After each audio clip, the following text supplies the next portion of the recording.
Adapun ciri-cirinya ialah yang pertama, waktu bermain gadget yang terlalu lama. Nah, anak yang udah kecanduan gadget, rata-rata dia bermain dalam sehari itu 6 jam bahkan lebih. Nah, yang kedua, terobsesi pada gadget. Anak-anak yang kecanduan gadget, dia akan mudah marah, rewel, akan stres jika dia tidak diberi gadget dalam waktu sehari, bahkan dalam waktu sejam gak dikasih gadget pun dia bisa marah atau rewel. Yang ketiga, enggan bersosialisasi.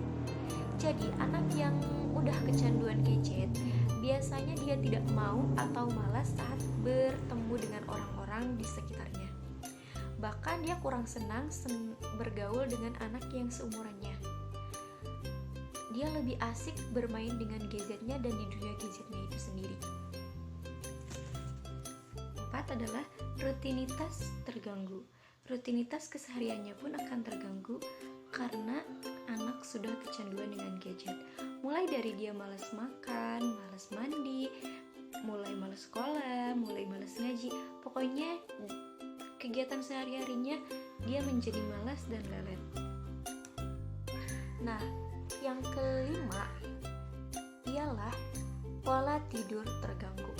Kenapa sih pola tidurnya bisa terganggu?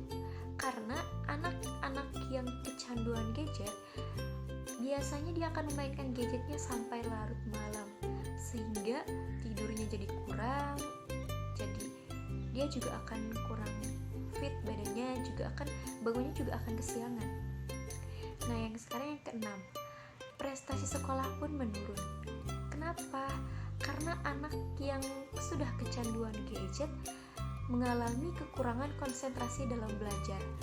Dia juga lalai mengerjakan tugas karena keasikan bermain gadget. Kemudian, bagaimana sih cara mengatasi anak yang udah kecanduan gadget? Orang tua akan merasakan resah, gelisah karena anaknya kecanduan gadget. Orang tua juga akan mencari cara bagaimana mengatasi anak yang udah kecanduan gadget. Nah, di sini saya akan menyebutkan atau memberikan tips cara untuk mengatasi anak yang sudah terlanjur kecanduan.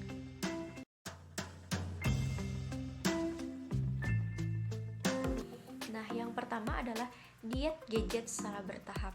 Gimana sih itu? Jadi, kalau kita ibaratkan orang yang kecanduan narkoba sama seperti orang yang kecanduan gadget. Mereka sama-sama tidak bisa dihentikan sekaligus secara langsung hari ini, nggak bisa kayak gitu. Tapi harus dengan bertahap, waktu yang bertahap juga. Nah, gimana sih caranya? Nah, kita bisa mengawali dengan sosialisasi terlebih dahulu dengan anak kita. Kita ajak bicara tentang manfaat dan mudaratnya bermain gadget, serta apa dampaknya juga terlalu sering menggunakan gadget yang berlebihan. Dengan cara yang menyenangkan juga dapat dipahami oleh anak kita sendiri.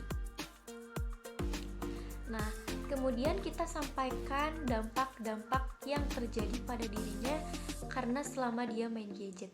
Seperti dia jadi mudah marah, kita bilang kayak gitu, kamu kok jadi mudah marah, kamu jadi enggan bersosialisasi, terus rutinitas kamu keseharian kamu jadi malas, gitu. Tidur kamu terganggu, mata kamu jadi lembab, jadi merah, hitam gitu. Dan juga prestasi kamu juga menurun.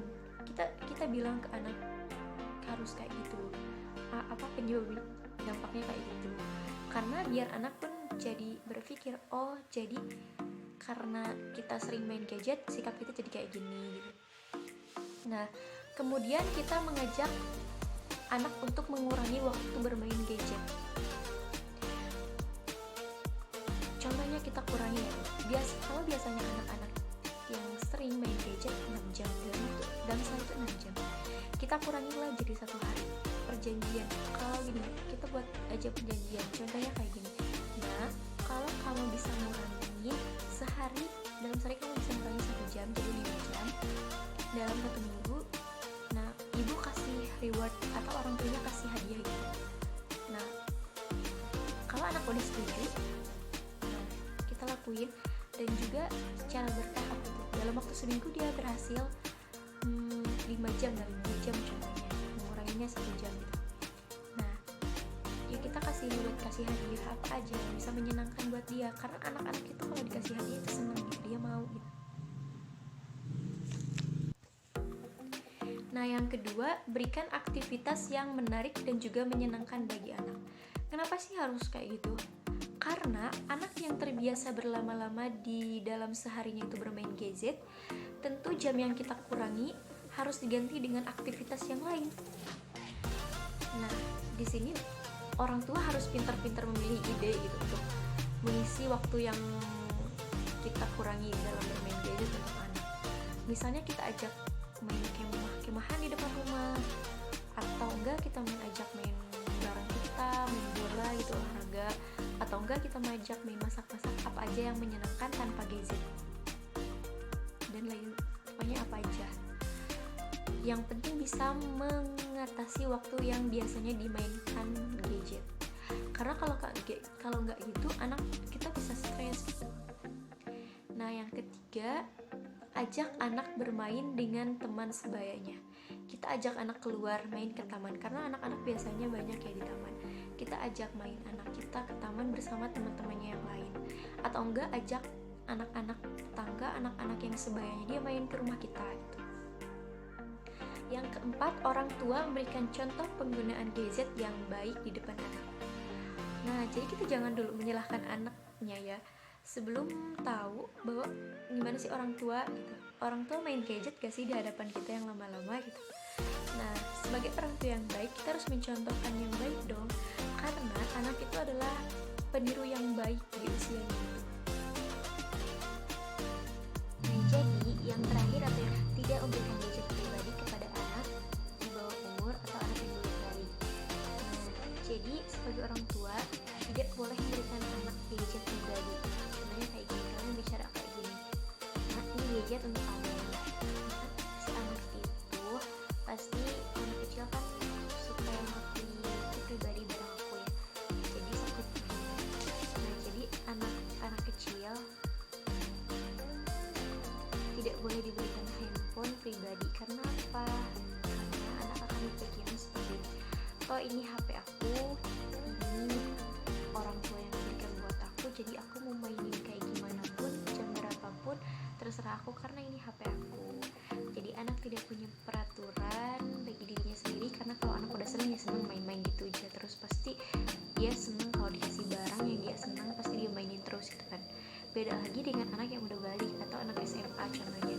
Nah, kan anak yang udah kayak dewasa kayak itu bisa membedakan mana yang bagus untuknya, mana yang baik untuknya, mana yang gak baik untuknya.